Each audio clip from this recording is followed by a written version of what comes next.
As we were talking about the faith, and I want to look at the faith of where Nehemiah, and you may, um, I want to grow with you. I said grow, and I actually said grow, and I do mean the word grow. I want you to grow with me where the faith of Nehemiah is concerned. Nehemiah had a situation where you already begin to recognize that Nehemiah asked about the walls had the people were displaced, and he found that the walls were broken down, or the gates maybe, and he found that the people were in a lot of trauma. Things were not going good for them. He was sitting cool and pretty. He was serving the king, and he was a cupbearer, and he was enjoying life. But he used his faith to do a few things to get the walls secured. And to get the walls secured, he had to not only believe that he could get the job done, but he had to have the faith enough to actually go to the king and say, listen, I want papers of administration, I want the finances, and I want to go and get these things done. And he did. He had to use his faith again when the Sambias and Tobias come around, where they wanted to tell him, listen, come off the walls and come and talk to us. They didn't want to see the walls rebuilt. And more than likely, economically, it was probably a better move for them for the walls not to be rebuilt. Okay? But the walls, however, got rebuilt. And then if you continue on reading, you will recognize that at the very end, that the walls were rebuilt. They had a ceremonial time, and the children of Israel more, how should I say, they were more secured in what they were and who they were. Okay, they gained their confidence and they developed. But it took Nehemiah's faith, okay, it took the faith of Nehemiah to actually step out. It took his belief system to be activated and step out to go forward.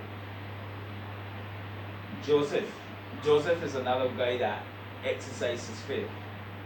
And Joseph exercised his faith, although despite the situations that you heard Joseph coat of many colors, with his father, or the case may be, when he was younger, he had a dream, and he found out that he would have been a ruler of people, despite all the situations that confronted him, and he was sold into slavery, and he was put in a pit.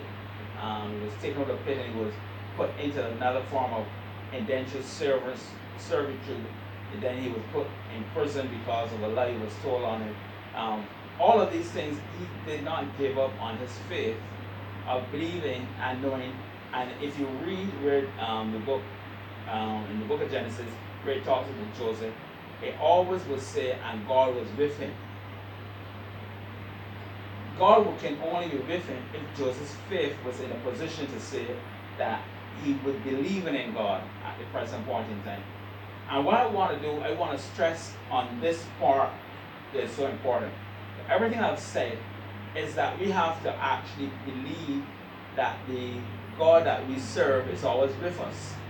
If we don't believe that the God is with us, in the midst of the trials, circumstances, and the times, in the midst of any pits that we may have, in the midst of any lies being told on us, in the midst of any failures that we may have, in the midst of any losing our jobs that we may have, in the midst of sickness or pain or disease that we may have, what we are going to do is, if we don't have the faith that God within us and have the God kind of faith, we are actually going to give up.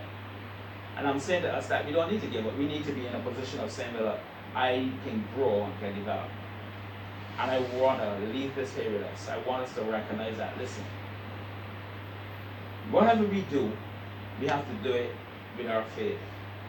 When I began, I actually purposely listed the apostle, prophet, pastor, evangelist, teacher, and I said all of these gifts are for the building up of the church.